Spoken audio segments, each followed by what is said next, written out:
perjalanan hidup Pipik Dian Irawati dalam silet spektakuler. Sebelum tampil menjadi wanita muslimah dengan tampilan berhijab, benarkah Pipik Dian Irawati yang kini giat berdakwah pasca suaminya Ustadz Jeffrey Al-Bukhari meninggal sempat dalam masa-masa jahiliyah? Benarkah Pipik dulu begitu dekat dengan dunia gemerlap atau dugem? Dugem ya, siapa sih yang zaman dulu yang gak demen gitu kan. Dugem ya, sekarang dugemnya beda, dunia gemar mengaji kan. Kalau dulu duduk gemetar. Sekarang dunia gemar mengaji. Oh, dulu jahiliyah banget, sampai sekarang juga saya masih jahiliyah gitu aja.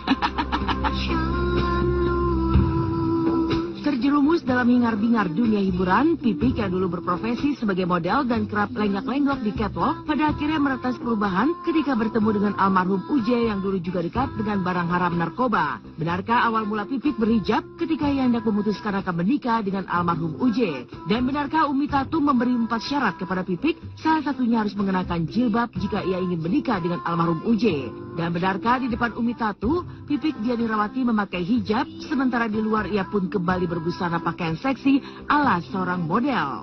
Dulu saat kami berdua, saya sama almarhum menghadap Umi Tatu gitu ya, bahwa kita pengen menikah gitu.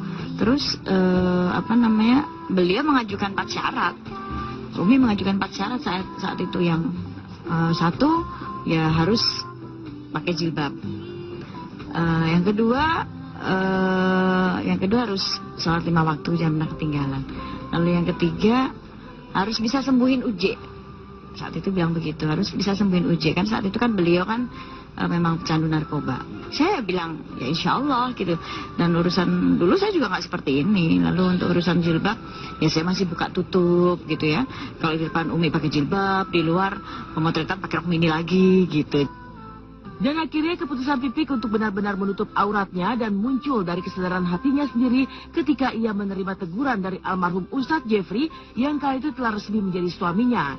Seperti apa kalimat almarhum Uje yang dirasakan Pipik benar-benar menampar dan telah mengubah hidupnya menjadi sosok Pipik yang sekarang tampil religius dan giat berdakwah.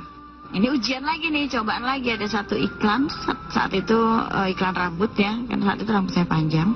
Salah satu iklan menawarkan bahwa untuk iklan itu tanpa casting lagi, pokoknya dia maunya saya yang jadi bintangnya.